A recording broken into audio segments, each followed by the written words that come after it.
श्री रत्नकरंद श्रावकाचार्य ग्रंथ में आचार्य श्री समंतभद्र स्वामी शिक्षा व्रत के 4 भेदों में पहला भेद देशावकाशिक शिक्षा व्रत, जिसे देश व्रत भी कहते हैं, इसको किस प्रकार से क्षेत्र की मर्यादा की जाती है, किस प्रकार से काल की मर्यादा की जाती है। जो दिग्व्रत में विशाल यानी लंबे चौड़े क्षेत्र की जो मर्यादा कर ली है जीवन पर्यंत के लिए, उसमें से अल्प समय के लिए अल्प क्षेत्र की, सीमित क्षेत्र की मर्यादा देश व्रत में की जाती है। इस प्रकार का देश व्रत है जिसने धारण किया है और अल्प काल के लिए अल्प क्षेत्र की मर्यादा जिसने कर ली है, उससे देशव्रती के वह जो अणुव्रत हैं, 5 पापों का त्याग रूप है 5 अणुव्रत हैं, ये 4 महाव्रत कहलाते हैं। ये बात श्लोक नंबर 95 में बताई जा रही है कि पूर्व में जब दिग्व्रत का वर्णन किया गया था उसमें भी ये बात बताई गई थी कि दिग्व्रत के क्षेत्र के बाहर की अपेक्षा से उससे दिग्व्रती श्रावक के जो 5 अणुव्रत हैं वो महाव्रत उपचार से कहलाते हैं। इसी प्रकार से यहाँ देश व्रत भी उपचार से महाव्रत की संज्ञा को उसके अणुव्रत महाव्रत की तरह कहलाते हैं।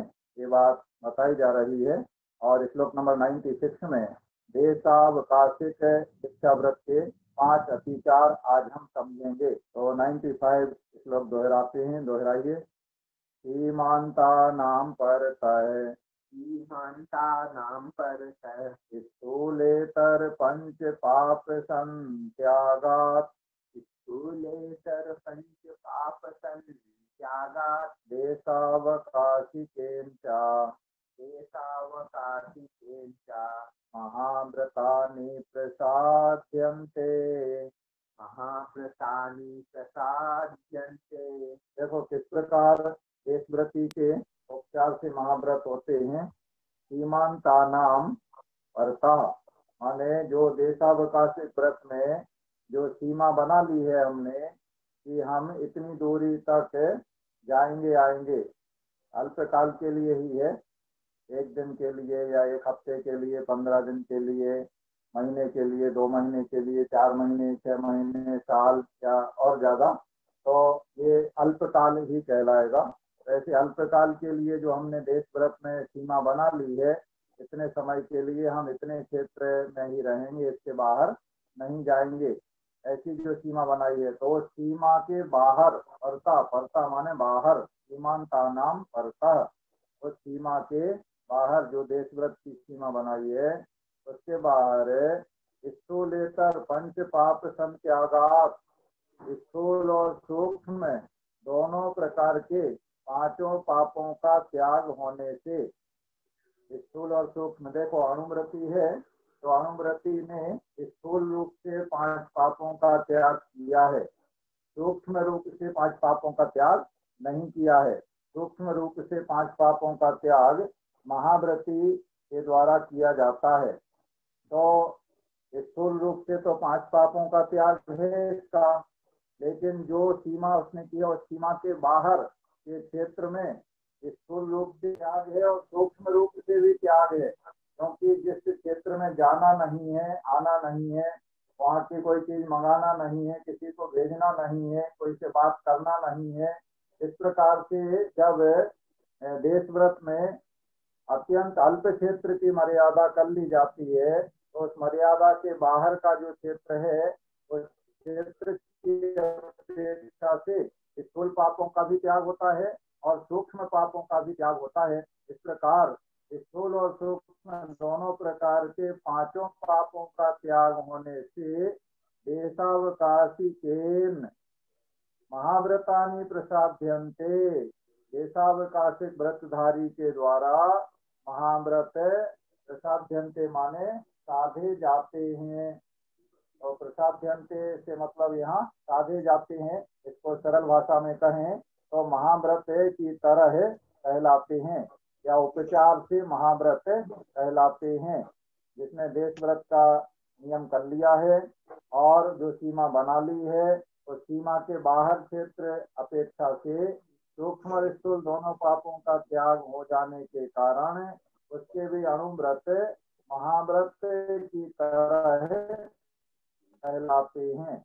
देखो यहाँ भी वही बात है जो दिग्व्रत में आई थी कि महाव्रत नहीं होते हैं लेकिन महाव्रत की तरह कहलाते हैं, उसे उपचार से महाव्रती कहा जाता है।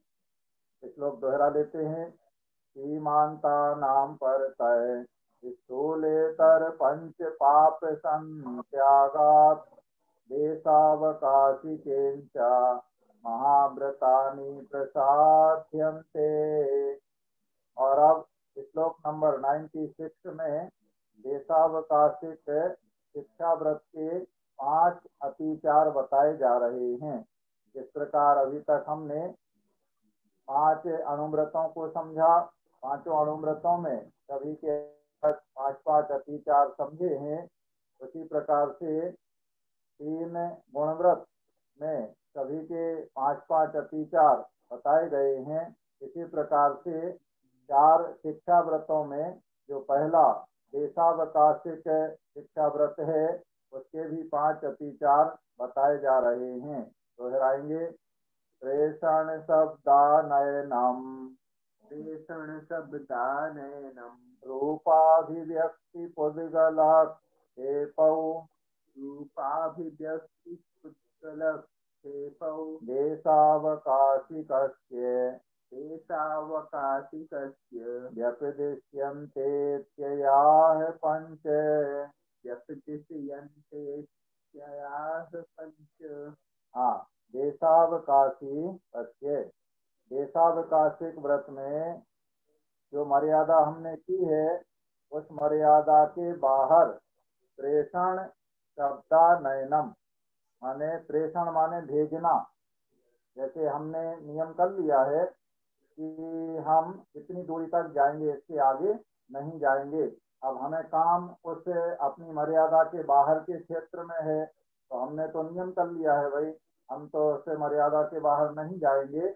तो किसी दूसरे से हमने कह दिया कि तुम वहां चले जाओ और हमारा ये काम कर लाना, ऐसे किसी को हमने भेज दिया तो इसे कहेंगे प्रेषण। प्रेषण माने भेजना। जो मर्यादा की है देश व्रत की, उस मर्यादा क्षेत्र के बाहर किसी को भेजना, ये पहला अतिचार हो गया। दूसरा शब्द माने शब्द करना। जैसे किसी ने ये नियम कर लिया जो हमने आपको बताया था कि धनंजय जी थे और नियम था कि वो 2 घंटे मतलब पूजा स्वाध्याय अपना जाप पाठ जो जो काम करना है तो 2 घंटे वो मंदिर से बाहर नहीं जाएंगे, ऐसा उन्होंने नियम लिया था। अब ऐसा किसी ने नियम ले लिया कि हम इतने समय तक मंदिर में ही रहेंगे, मंदिर से बाहर नहीं जाएंगे, और कोई व्यक्ति बाहर खड़ा है, दरवाजा खुला है और उससे काम है तो हम तो बाहर जा नहीं सकते हैं, तो क्या करें, उस व्यक्ति से हमें काम है तो उसको हम शब्द करके बुलाएंगे या बोल करके उसको समझा दें कि भाई तुम ये काम कर लो। ऐसे तो जो हमने मर्यादा की है मंदिर के अंदर, तो मंदिर के बाहर के व्यक्ति को हम शब्द करके भी अगर बोल रहे हैं, कोई काम बता रहे हैं, तो ये अतिचार हमारे देश व्रत में कहलाएगा, शब्द करना। और तीसरा अतिचार है आनयनम माने मंगाना। आनयन माने होता है मंगाना। तो जो हमने मर्यादा की है उस मर्यादा के क्षेत्र के बाहर की कोई वस्तु हम बुलाते हैं या किसी व्यक्ति को बुलाते हैं तो वो वस्तु आदि का मंगाना, ये तीसरा अतिचार कहलाएगा। इसके बाद रूपाभिव्यक्ति और पुद्गलक्षेपौ, ये 2 अतिचार और हैं। चौथा अतिचार है रूपाभिव्यक्ति। रूपाभिव्यक्ति माने अपना शरीर आदि दिखाना। तो शरीर दिखाने से मतलब क्या है कि जैसे हम किसी को इशारा करके बता दें, मतलब बोल नहीं रहे हैं, मौन भी ले रखा है तो बोल करके नहीं बताना है। अगर शब्द करके हमने बोल करके किसी को भेजा, बुलाया या अपनी बात बताई, अब मान लो उसने मौन ले रखा है तो बोलना भी नहीं है, तो क्या करेगा, रूपाभिव्यक्ति, इशारा करेगा, तो मतलब इशारे से समझा देगा कि ऐसा ऐसा काम कर लो। तो मर्यादा के क्षेत्र के बाहर अगर अपना इशारा वगैरह करके शरीर दिखा करके भी अगर कोई कार्य वो करता है तो चौथा अतिचार कहलाएगा। और पांचवा अतिचार है पुद्गलक खेपऊ, माने पुद्गल माने पत्थर वगैरह, ये सब पुद्गल सामग्री कहलाती है अजीब निर्जीव। तो पुद्गलक खेपऊ माने पत्थर वगैरह फेंकना। जैसे वही उदाहरण हम लेते हैं कि मंदिर से बाहर हमें नहीं जाना है। अब मंदिर के बाहर कोई व्यक्ति खड़ा है और हमने मौन भी ले रखा है, तो हमें बोलना भी नहीं है। अब उस व्यक्ति को हम कैसे कहें, अगर मौन नहीं लिया था तो शब्द करके रामलाल सुनो भाई, ऐसा अपना काम बता दिया, हमने तो मौन ले रखा है, तो आप कैसे कहें। और वो व्यक्ति अगर हमारी तरफ देख रहा हो तो अपना इशारा वगैरह करके समझा दें, चौथा अतिचार हो जाएगा। अब वो देख भी नहीं रहा है, जिस व्यक्ति को हमें कुछ काम है, कुछ बोलना बताना है, हमने मौन ले रखा है, वो देख रहा है दूसरी तरफ, हमारी तरफ पीठ है, अब कैसे बताएं। तो उसके लिए पांचवा अतिचार होता है कि ऐसा पत्थर वगैरह फेंकना। कोई अपने पास में पत्थर का टुकड़ा या कागज वगैरह है, उसको ऐसा मोड़ा इकट्ठा किया और ऐसा उसके पास में फेंका या उसको टच करे ऐसे, तो वो फेंकने से क्या होगा कि वो पत्थर कहाँ से आया है, पत्थर या कागज का टुकड़ा हमने मोड़ के उसके पास पहुंच जाए, उसमें वेट हो जाए और गेंद जैसा बना के उसके पास हमने फेंक दिया, तो वो कागज वगैरह गिरा तो वो देखेगा कि ये कहाँ से आया है मुड़ करके। और जैसे ही मुड़ करके देखेगा तो हम उसको अपनी बात समझा देंगे, इशारा कर देंगे। तो इस तरह से पत्थर वगैरह फेंकना ये पुद्गलक खेपा में हम समझ लेंगे। तो ये पांचवा अतिचार कहलाता है। मतलब ये पांचवा अतिचार हैं तो ये दोष हैं उसके देशव्रत के। जब हमने मर्यादा कर ली है कि हमें इतने क्षेत्र के बाहर नहीं जाना है, तो नहीं जाना है तो मर्यादा के बाहर के क्षेत्र से कोई चीज हमें बुलाना भी नहीं है, किसी को भेजना भी नहीं है, किसी को में शब्द वगैरह करके बताना भी नहीं है, किसी को इशारा वगैरह भी नहीं करना है, और किसी को अपनी बात समझाने के लिए ऐसा कुछ पत्थर वगैरह या कागज टुकड़ा या लकड़ी कुछ भी ऐसा सामान फेंक करके अपनी ओर आकर्षित हमें नहीं करना है। अगर हम ये कर रहे हैं तो फिर ये पांच अतिचार माने अपने व्रत में हम दोष लगा रहे हैं। तो इन अतिचारों से हमें बचना चाहिए। जो इन व्रतों का पालन करते हैं उनको निरतिचार व्रत पालन करना चाहिए। निरतिचार व्रत पालन करने का बहुत महाफल होता है।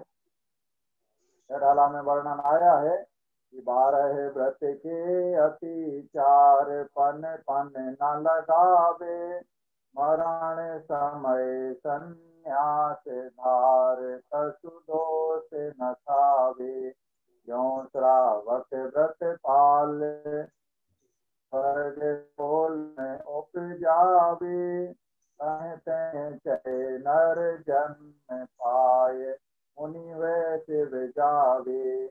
वैसे निरतिचार 12 व्रतों का पालन करने से और अंत समय में संलेखना समता पूर्वक मरण करने से 16वें स्वर्ग तक की प्राप्ति इस श्रावक के लिए होती है, जिसने इन 12 व्रतों का निरतिचार पालन किया। या कोई मान लो अतिचार लग भी गया अजानकारी में या धोखे से या कोई लापरवाही से प्रमादवश ऐसे अतिचार लगते हैं, तो उनके लिए अपनी आलोचना प्रतिक्रमण प्रायश्चित आदि के द्वारा अपने दोषों की अतिचारों की शुद्धि करके और अंत समय में क्षमता पूर्वक शांत भावों से पंच परमेष्टि का स्मरण करते हुए अपने प्राणों का विसर्जन कर दिया है। भव्य श्रावण के लिए 16 की प्राप्ति होती है और वहां से आकर के इतने में ही संतुष्टि नहीं हो जाती है, स्वर्ग के सुख फल भोग करके फिर मनुष्य बनता है और मनुष्य बन के मुनि बन के तपस्या करके कर्मों को क्षय करके मोक्ष की प्राप्ति उसे सच्चे सुख की प्राप्ति पूर्ण आनंद की प्राप्ति उसे हो जाती है, परमानंद में मग्न हो जाता है। इस प्रकार से यहाँ श्री रत्नकरण श्रावकाचार्य ग्रंथ में 4 शिक्षा व्रतों में से पहला शिक्षा व्रत देशावकाशिक शिक्षा व्रत या देश व्रत का वर्णन पूर्ण हो गया 5 अतिचारों के वर्णन सहित। अब आगे दूसरा शिक्षा व्रत सामायिक शिक्षा व्रत की बात कल हम समझेंगे। यहाँ एक बात और हम आपको बताएं, श्री समंतभद्र स्वामी ने देश व्रत को 4 शिक्षा व्रतों में शामिल किया है। जो अभी हम पढ़ रहे हैं। और अन्य आचार्यों ने देश व्रत को 3 गुण व्रतों में शामिल किया है। तो कथन शैली का थोड़ा सा अंतर है।